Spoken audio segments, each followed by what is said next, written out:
નમસ્કાર મિત્રો, આજે તારીખ 6 ફેબ્રુઆરી 2024ને મંગળવારના ઇમ્પોર્ટન્ટ કરંટ અફેર્સમાં તમારું સ્વાગત છે.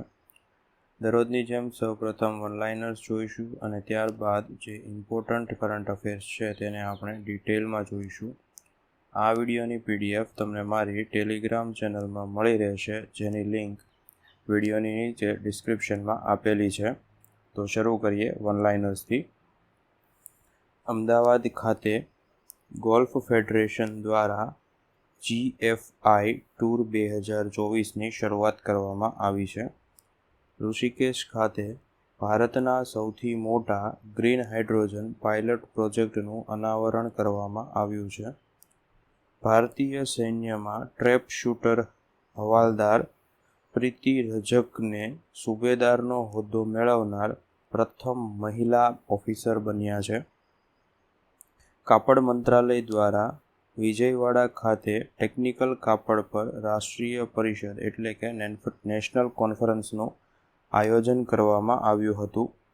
તાપી જિલ્લામાં આવેલા પદમડુંગરી કેમ્પ સાઇટ પર જિલ્લા વન વિભાગ દ્વારા ઇકો ટુરિઝમ પોઈન્ટની આસપાસના વિસ્તારમાં વૈદિક રેસ્ટોરન્ટ શરૂ કરવામાં આવી છે.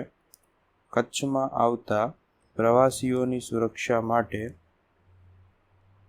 રાજ્યમાં પ્રથમ વખત ભુજમાં પોલીસ દ્વારા QR કોડથી સુરક્ષાનો નવો અભિગમ શરૂ કરવામાં આવ્યો છે.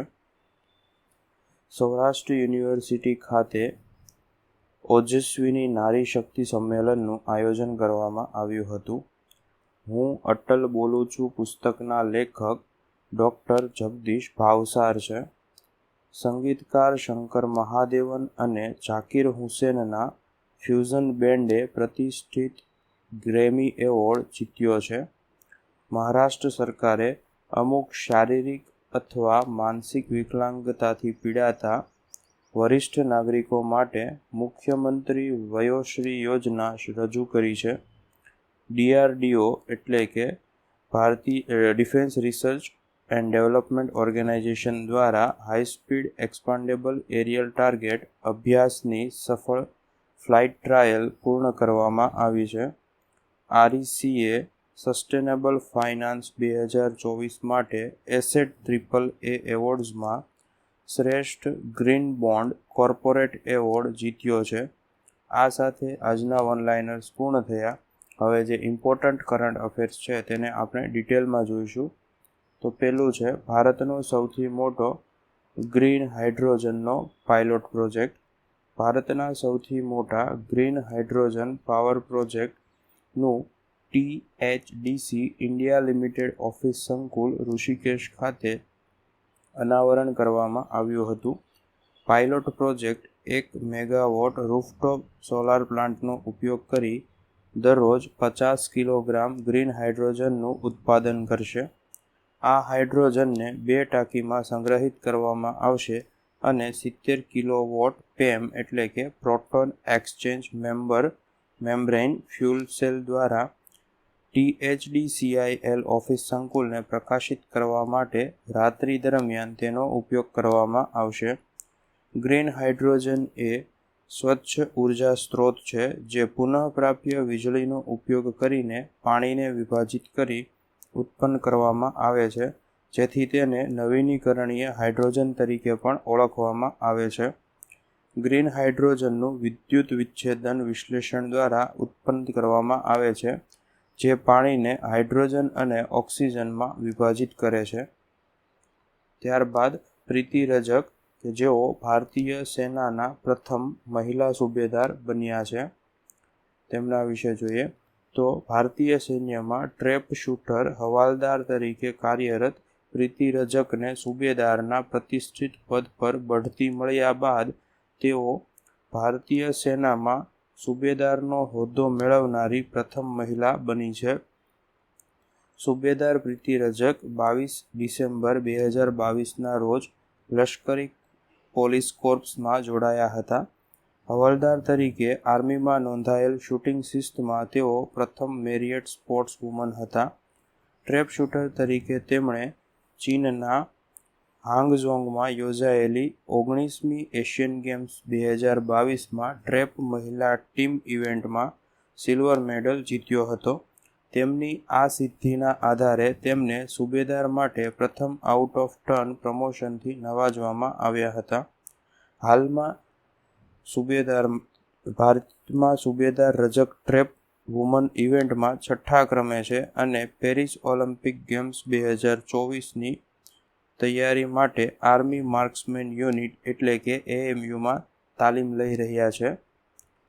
ત્યારબાદ પોલીસ દ્વારા QR કોડથી સુરક્ષાના અભિગમ વિશે જોઈએ તો કચ્છમાં આવતા પ્રવાસીઓની સુરક્ષા માટે રાજ્યમાં પ્રથમ વખત ભુજ પોલીસ દ્વારા QR કોડથી સુરક્ષાનો નવો અભિગમ શરૂ કરવામાં આવ્યો છે. પશ્ચિમ કચ્છના પોલીસ વડા દ્વારા ભુજ ખાતે અભય સવારી પ્રોજેક્ટની શરૂઆત કરવામાં આવી હતી. આ અભય સવારી પ્રોજેક્ટમાં QR કોડથી સુરક્ષાની શરૂઆત કરવામાં આવી છે, જેના અંતર્ગત વાહનોમાં QR કોડ લગાવી કરવામાં આવી હતી. જેમાં આકસ્મિક સંજોગોમાં 100 નંબર તેમજ પશ્ચિમ કચ્છ પોલીસ કંટ્રોલ રૂમના નંબર, વોટ્સએપ નંબરની ઉપલબ્ધતાથી પોલીસ સાથે સંપર્ક કરવી ડ્રાઈવર અથવા ચાલકના ગેરવર્તનના કિસ્સામાં માહિતી આપી શકાશે. આ પ્રોજેક્ટ અંતર્ગત પશ્ચિમ કચ્છ પોલીસ દ્વારા RTO સાથે સંકલન કરી રિક્ષા, છકડા, ઇકો, તુફાન, બસ, સ્કૂલ વાહનોના ચાલકો, માલિકો, તેમના સરનામા, નામ, લાયસન્સ સહિતની વિગતો મેળવી સ્માર્ટ ડેટા તૈયાર કરી ઓનલાઈન પોર્ટલ ઉપર અપલોડ કરવામાં આવ્યો છે. હાલમાં આ પ્રોજેક્ટનો અમલ ફક્ત ને ફક્ત ભુજમાં થઈ રહ્યો છે, જેમાં 750 રિક્ષા, છકડા અને સ્કૂલ વાહનોને આવરી લેવામાં આવ્યા છે અને ભવિષ્યમાં પશ્ચિમ કચ્છના તમામ તાલુકાના પેસેન્જર વાહનોને આ અભય સવારી પ્રોજેક્ટમાં સમાવી લેવાશે તેવું જણાવવામાં આવ્યું હતું. ત્યારબાદ ગ્રેમી એવોર્ડ્સ વિશે જોઈએ તો હાલમાં લોસ એન્જલસ ખાતે યોજાયેલા 66મા વાર્ષિક ગ્રેમી એવોર્ડ્સમાં ભારતે 5 ગ્રેમી એવોર્ડ્સ જીત્યા છે અથવા તો મેળવ્યા છે. ભારતીય સંગીતકારો શંકર મહાદેવન અને ઝાકિર હુસેનના ફ્યુઝન બેન્ડ શક્તિએ તેમના આલ્બમ ધીસ મોમેન્ટ માટે બેસ્ટ ગ્લોબલ મ્યુઝિક આલ્બમ કેટેગરીમાં ગ્રેમી એવોર્ડ જીત્યો છે. ધીસ મોમેન્ટ આલ્બમ ગયા વર્ષે જૂન મહિનામાં રિલીઝ થયું હતું. આ આલ્બમમાં જોન મેકલોફ્લિન, ઝાકિર હુસેન, શંકર મહાદેવન, વી સેલ્વર ગણેશ અને ગણેશ રાજગોપાલને ગાયેલા 8 ગીતો છે. આ એવોર્ડમાં ઝાકિર હુસેન સાથે બેલા ફ્લેક, એડગર મેયર અને રાકેશ ચૌરસિયાએ પણ પશ્તુન ભાષામાં તેમના યોગદાન માટે શ્રેષ્ઠ ગ્લોબલ મ્યુઝિક પરફોર્મન્સની શ્રેણીમાં ગ્રેમી એવોર્ડ્સ જીત્યા છે. આ ઉપરાંત પીઢ ભારતીય વાંસળી વાદક રાકેશ ચૌરસિયાએ શ્રેષ્ઠ સમકાલીન વાદનયંત્ર અને શ્રેષ્ઠ ગ્લોબલ મ્યુઝિક પરફોર્મન્સ વર્ગમાં તેમના સહયોગાત્મક આલ્બમ માટે 2 ગ્રેમી એવોર્ડ પણ જીત્યા છે. ત્યારબાદ high speed expandable aerial target hit માટેનું શસ્ત્ર અભ્યાસ. High speed expandable aerial target hit અભ્યાસની 4 ફ્લાઇટના ટ્રાયલ ઓડિશામાં ઇન્ટિગ્રેટેડ રેન્જ ચાંદીપુર ખાતેથી સંરક્ષણ સંશોધન અને વિકાસ સંગઠન એટલે કે DRDO દ્વારા સફળતાપૂર્વક હાથ ધરવામાં આવી હતી.